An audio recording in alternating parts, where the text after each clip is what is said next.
Population. अभी हमने और आपने सबने यही सीखा है कि एग्जैक्टली व्हाट इज पॉपुलेशन।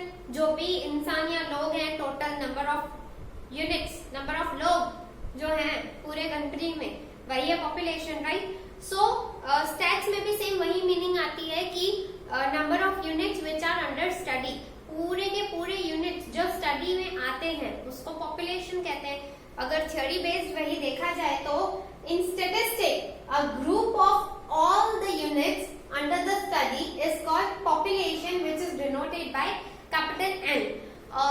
जैसे कि मैंने आपको कहा था, पॉपुलेशन मतलब क्या, जो आपको मीनिंग पता है स्टैट्स में भी सेम वही मीनिंग है। बस डिफरेंस क्या है कि जो यूनिट्स आपके स्टडी में आते हैं, आपके अंडर आते हैं, सिर्फ उन्हीं यूनिट्स के बारे में बोला जाए तो वो पॉपुलेशन है। फिर अगर हाँ उसमें से मैं कुछ सिलेक्ट कर दूं तो वो क्या हो जाएगा, सैंपल। यस, अगर हम वही देखें, the best example is the job, the best example is the interviewers which came for interview. किसी कंपनी में इंटरव्यू ऑर्गेनाइज किया गया था और सबने इंटरव्यू के लिए गए, आप गई, मैं गई, सब जने गए, राइट। सो वही हमने इंटरव्यू दिया। अब उस इंटरव्यू में नेसेसरी तो है नहीं कि सब जने सिलेक्ट हो जाएं, राइट। उसमें से कुछ सिलेक्टिव यूनिट्स ही सिलेक्ट होती है, सिलेक्टिव लोग ही सिलेक्ट होते हैं। सो जो इंटरव्यूअर सारे के सारे आए, जैसे कि 50 आए, तो वो 50 क्या थे, कैपिटल एन हमारे। और अगर उसमें से मैं 5 सिलेक्ट कर देती हूँ तो वो क्या हो जाएंगे, sample, right. So a set of units selected from the population based on definite criteria is called sample which is denoted by small n। एक पर्टिकुलर क्राइटेरिया होती है, उस क्राइटेरिया में से पॉपुलेशंस होते हैं और उस पॉपुलेशन में से अगर मैं कुछ यूनिट्स को सिलेक्ट कर देती हूँ तो वो क्या हो जाएगा, sample. Your next term, now our third meaning is variable characteristics. Variable characteristics यानी क्या होता है, हर एक यूनिट की अलग अलग कैरेक्टरिस्टिक्स होती है। वो हर एक यूनिट अपने तरीके से in the every unit you will see the fluctuation और डिफरेंस, राइट। कोई बच्चा होगा, कोई बूढ़ा होगा, कोई मेल होगा, कोई फीमेल होगा, कोई वर्किंग मोड पे होगा, कोई नॉन वर्किंग मोड पे होगा, है ना। सो कोई स्टूडेंट होगा आपकी तरह, right. So this is what a variable characteristics. Her observation का एक अलग अलग कैरेक्टरिस्टिक्स होता है। सो if we go further with the definition, then a characteristics varies from each unit of population or sample। जरूरी नहीं है कि सिर्फ वो population का ही यूनिट हो, population या sample का कोई भी एक यूनिट आप लो और जिसमें अलग अलग कैरेक्टरिस्टिक्स हो तो उसको क्या कहा जाता है, variable characteristics. These were the 3 definitions। अब नेक्स्ट जो 2 definitions है वो भी काफी इजी है। If we see then what is qualitative data, देख पा रहे हो, देखो what is qualitative data, a set of observations based on attributes is called qualitative data। quality, अब आप भी विजिट करते हो, गर्ल्स मोस्ट प्रोबेबली तो जाती हैं, सबसे पहले क्लोथ का क्वालिटी चेक करती है, right. So this is kind of that only. Qualitative data यानी कि जिसको हम न्यूमेरिक में नहीं बता सकते। क्या आप मुझे ये बता सकते हो कि आप कितने ट्रस्टवर्दी इंसान हो, कितना ट्रस्ट मैं आप पे कर सकती हूँ या आप मुझ पे ट्रस्ट कर सकते हो। ये हम ऐसी चीजें जो न्यूमेरिक बेस पे मैं नहीं बता सकती, राइट, कि 10 आउट ऑफ 3 ट्रस्टवर्दी हैं, क्या आप ऐसे कर सकते हो, no. So this type of data is qualitative data, जो कि एट्रीब्यूट्स यानी कि नॉन न्यूमेरिक डेटा हो उसको कहा जाता है। जैसे कि जेंडर ऑफ इन एम्प्लॉय, अब जेंडर क्या होगा, या तो मेल या तो female, okay. So this is the data which is non numeric, numeric नहीं है, सिर्फ और सिर्फ बताया गया है। अगर हम देखें क्लास ऑफ एनी पीपल, तो क्लास कैसा होगा, या तो वो पुअर होंगे, मिडल होंगे, या तो रिच होंगे, उसको हम न्यूमेरिक में बता नहीं सकते। हाँ, मैं ऐसा कहूँ किसी एरिया में मैंने स्टडी की और उसमें मैंने number of poor, number of middle class and number of rich ढूंढे, तो उसको मैं कह सकती हूँ कि वो न्यूमेरिक बेस्ड है और वो कौन सी डेटा हो जाएगी, क्वांटिटेटिव डेटा। क्वांटिटेटिव यानी जो क्वांटिटी बेस्ड हो, नंबर्स बेस्ड हो। If we go with the definition, a set of observation based on a numerical value is called quantitative data, यानी कि जो क्वांटिटी बेस्ड हो, जो नंबर्स बेस्ड हो। जैसे कि इनकम ऑफ एन एम्प्लॉय, किसी भी एम्प्लॉय की इनकम 10,000, 20,000, 40,000, 50,000, सो वो क्या हुई? Quantitative data, right? So these were the terms of statistics which was in first chapter. अब अगर हम और आगे जाएं तो आपका जो लास्ट टॉपिक आता है वो क्या है? Primary data and secondary data. What is primary and secondary data? Data को तो छोड़ो, वेदर को देखने में बहुत मजा आ रहा है. Let's see. नाउ जैसे कि मैंने आपको कहा था कि हमारी थ्री कैटेगरीज हैं इस चैप्टर के रिलेटेड. सो हमारी फर्स्ट कैटेगरी थी origin and growth of statistic. कहाँ से स्टैटिस्टिक आया था? सेकंड हमारी पॉइंट थी टर्म्स बेस पे. मैंने आपको कुछ टर्म्स बताई थी. और अब हमारी थर्ड पॉइंट जो आती है वो है प्राइमरी एंड सेकेंडरी डेटा. आपने पहले भी सुना होगा ये वर्ड थोड़ा सा, और अभी आपको अगर उसका डीप एक्सप्लेनेशन दें हम तो प्राइमरी डेटा मतलब ऐसा डेटा जो आपने पहली बार कलेक्ट किया हो, राइट? और सेकेंडरी डेटा यानी नाम ही बताता है ना, सेकेंडरी मीन्स सेकंड, जो सेकंड टाइम या कुछ टाइम बाद या किसी का कलेक्ट किया हुआ डेटा हम यूज करें. ठीक है, तो अगर मैं उसको डिफाइन बेस पे कहूँ तो primary data is that kind of data which is original, जो कि बहुत ज्यादा ओरिजिनल है. अब फॉर एग्जाम्पल मैं आपको कहीं बेचती हूँ किसी इंफॉर्मेशन को निकालने के लिए, ठीक है, और अगर आपने वो इंफॉर्मेशन निकाली तो वो हुई प्राइमरी डेटा. अगर इफ इन केस सेम ऐसी इंफॉर्मेशन निकालने को मैं कहती हूँ, जैसे कि मैंने ए स्टूडेंट को कहा कि आप इस एरिया में विजिट करके ये इंफॉर्मेशन निकाल के आओ, फिर ए को याद आता है अरे यार ये इंफॉर्मेशन तो मुझे ऑलरेडी बी से मिल सकती है, तो why I should go and collect the data, right? So A क्या कहेगा? बी, भाई तू ही दे दे मेरे को डेटा, है ना? सो वो क्या हो गई? सेकेंडरी डेटा, यानी कि किसी की कलेक्ट की हुई डेटा ही आप यूज करो, उसको सेकेंडरी डेटा कहते हैं. Now if we see for the definitions, then the data originally collected by any organisation और investigator for the first time is called primary data. Okay, जो कि पहली बार हो. उसके दो चीजें ही है कि या तो वो पहली बार होनी चाहिए या तो फिर वो ओरिजिनल कलेक्ट की हुई होनी चाहिए. ठीक है, so that kind of data is said to be primary data. If we go for secondary data तो उसकी डिफाइन अगर हम देखें तो व्हेन एन ऑथोराइज्ड एजेंसी और investigator uses the data collected by any other agency is called secondary data, यानी कि जिसने पहले से कलेक्ट की हुई डेटा हमने यूज की है. नाउ ये दोनों के डिफरेंस अगर हम देखने जाएं तो इसमें सबसे फर्स्ट डिफरेंस क्या आएगा कि it is collected by own and it is collected by the second person, right? अब अगर मैं इसके और आगे बढ़ूं तो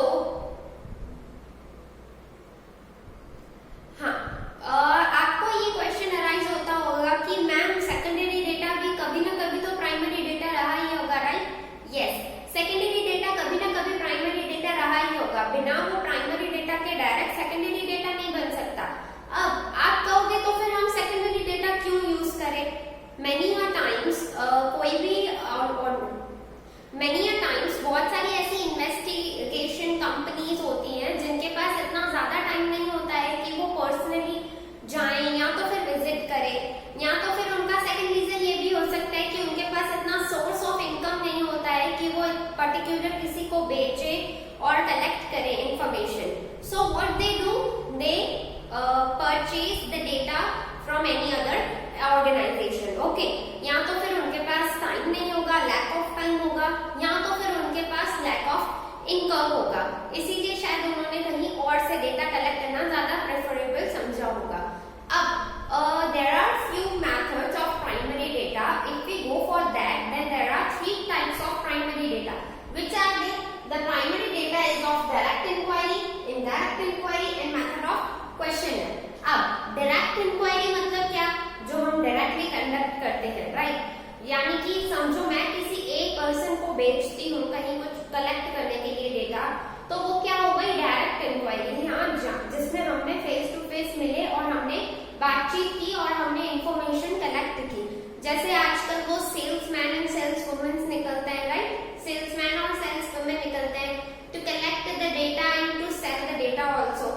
डेटा कलेक्ट भी की जाती है और समटाइम्स वो सेलिंग भी करते हैं सो दैट कि वो उनका प्रोडक्ट बिक जाए। Okay, so that is called what kind of inquiry? It is a direct inquiry. Sales तो सिर्फ एक एग्जांपल था, वो निकलते तो बेचने के लिए ही है, पर उसी तरीके के लोग अलग अलग इंक्वायरी कंडक्ट करने भी जाते हैं जिसको डायरेक्ट इंक्वायरी कहते हैं। Now indirect inquiry means what? Indirect inquiry यानी कि काइंड ऑफ सेकेंडरी डेटा ही होती है। अब आपको क्वेश्चन डेफिनेटली अराइज होगा कि यार ma'am, secondary data and indirect inquiry, what is the main difference between both of them? Secondary data भी हम किसी और से लेते हैं और इनडायरेक्ट इंक्वायरी भी हमारी किसी और से ही होती है, हम तो करते नहीं है, इसीलिए तो उसको इनडायरेक्ट कहते हैं, राइट?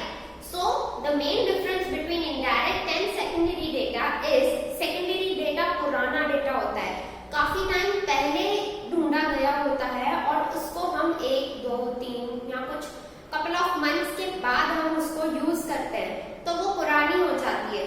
अब यार एक दिन में बारिश से लेकर इधर से उधर तक दुनिया हो सकती है, तो सीधी सी बात है जो डेटा कलेक्ट की हुई है वो भी तो नए से पुरानी हो सकती है ना, करेक्ट? सो इनडायरेक्ट में क्या होता है, कुछ कपल ऑफ डेज का ही डिफरेंस होता है, ज्यादा नहीं, और या तो फिर एक दिन का भी फर्क नहीं होता है। जस्ट क्या होता है, समझो A, B, C 3 लोग थे, ठीक है, मैंने समझो मैं A हूं, मैंने 3 एरियाज कंडक्ट की, B ने 3, C ने 3, but due to some reason A यानी मैं सिर्फ 2 एरियाज कंडक्ट कर पाई, rest of the 1 area was left aside. So मैंने क्या कहा, मैंने B या C दोनों में से किसी से हेल्प मांगा कि please you go and collect the data in behalf of me. Okay. So उन्होंने क्या किया, B या C दोनों में से कोई एक जाके मेरी जो थर्ड एरिया थी वो कंडक्ट करके आया। कंडक्ट तो उसी दिन हुई थी, डेटा भी फ्रेश है और उसी वक्त ढूंढा गया है। सो वो क्या हो गया, इनडायरेक्ट इंक्वायरी। मैं नहीं गई थी, कोई और गया था, लेकिन है डेटा फ्रेश। सबसे मेन तो यही होना चाहिए कि डेटा फ्रेश होना चाहिए। अगर डेटा उसी टाइम का हुआ तो वो प्राइमरी हुआ, कुछ डेज, कुछ मंथ्स, कुछ ईयर्स रखकर अगर वो डेटा यूज किया गया तो वो सेकेंडरी हो गया, ठीक है? सो वो क्या हो गया, इनडायरेक्ट इंक्वायरी, यानी कि इनडायरेक्टली किसी ने इंक्वायरी की है। Now the third type which left with in primary data is method of question. Now अगर मैं कोई प्रोडक्ट मैन्युफैक्चरिंग कंपनी से बिलोंग करती हूँ, ठीक है, वो प्रोडक्ट की जानकारी मुझे लेनी है कि क्या मेरा प्रोडक्ट सेटिस्फाई करता भी है लोगों को कि नहीं, बस मैं बनाती जा रही हूँ। So on that purpose I am making a list of questions. मैं कुछ लिस्ट ऑफ क्वेश्चंस बना लूंगी और उन लिस्ट ऑफ क्वेश्चंस में मैं क्या करूंगी, कुछ छोटे छोटे टिक मार्क्स रख दूंगी। नाउ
की डिमांड है, आज वो प्रोडक्ट की डिमांड है।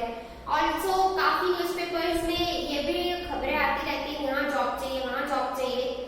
जैसे कि जॉब के रिलेटेड ही मैं एग्जांपल दे दूं, आज न्यूज में आया इस जगह पे जॉब चाहिए, आप 1 मंथ के बाद जाते हो, व्हाट विल हैपन, गई जॉब आज से गई और क्या रुकोगे, 1 महीने के बाद कोई और अप्लाई नहीं करेगा क्या? So what was the data type, secondary data, correct, रखी सी डेटा थी, महीने के पहले की थी, लेकिन आप गए, आपको मिली नहीं, क्यों? Because it was not a fresh data यार। So that is what sources of secondary data and the meaning. उसमें काफी प्रिकॉशंस भी हैं, और मैं आपको ये भी कहूँ तो अगर हम डिफरेंस कर दे, प्रिकॉशंस का भी एक पॉइंट है आपके बुक में, वो भी आपको रीड करना हो तो आप कर सकते हो, but I don't think it's that much important for that to read. But फिर भी प्रिकॉशंस अगर हम देखने जाएं तो किस टाइप के प्रिकॉशंस हो सकते हैं? नाउ प्रिकॉशंस वाली एक पॉइंट भी है आपके बुक में, अगर आप उसको रीड करो तो it's not that much hard. उसमें सिर्फ इतना ही लिखा है कि क्या बातें आपको ध्यान रखनी है, सो दैट आप उसमें ज्यादा सेकेंडरी डेटा अगर आप कलेक्ट कर रहे हो तो which precautions you have to take. सबसे फर्स्ट जो था वो ये था कि डेटा कलेक्टर, यानी कि जो डेटा कलेक्ट करने वाला है, भले उसने 1 साल पहले किया, 2 साल पहले किया, तो उसने क्या सही से किया भी था या नहीं, वो भी ध्यान में रखना पड़ता है कि किसने डेटा कलेक्ट किया। सेकेंड ये भी हो सकता है कि कितने टाइम पहले की डेटा है। अब समझो ट्रेंड चल रहा है क्रॉप टॉप का और हम बेचने निकले हैं लॉन्ग कुर्तियां, फ्लोटर, सो ट्रेंड डिपेंड करता है, right. I don't know trend इतना चलता भी है कि नहीं, क्योंकि I am not that much क्योंकि I am not that much clear कि कौन सा ट्रेंड चल रहा है, मैं तो पढ़ने में ध्यान रखती हूँ।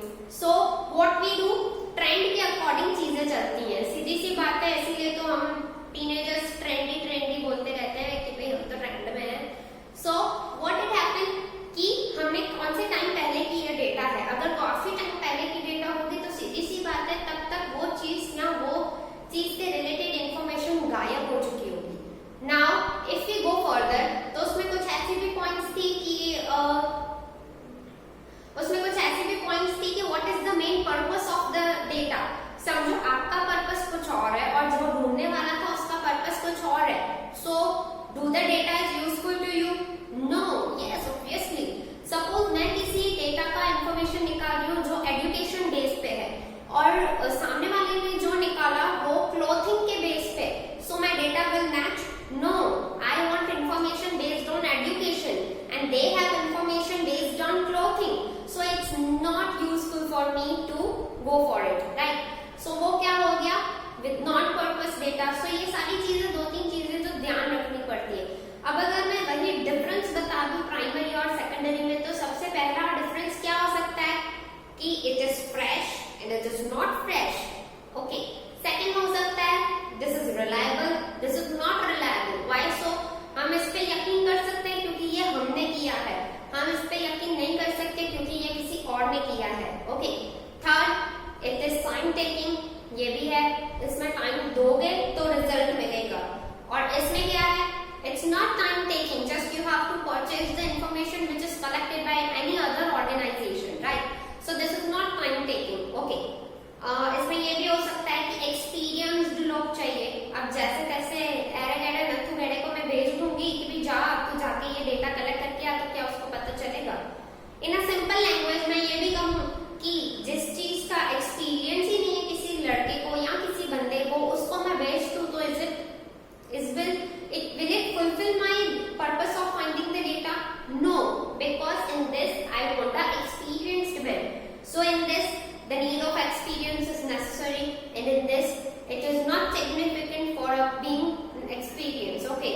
किसी भी काम वाले को भेज दूं, जा भाई इधर से ये पेपर लेकर आएगा, ठीक है। So these were the few difference between of primary data and secondary data. So with this our first chapter gets over, collection of data. इसमें आपने क्या क्या सीखा अगर मैं आपको बता दूं तो सबसे फर्स्ट आपने सीखा था origin and growth of statistic, कहाँ से exactly statistic belong करता है। सेकंड आपने सीखा terms based, कितनी क्या terms थी। थर्ड आपने सीखा primary and secondary data, okay. So with this I am ending my first chapter of stats, collection of data, and will meet you soon with the second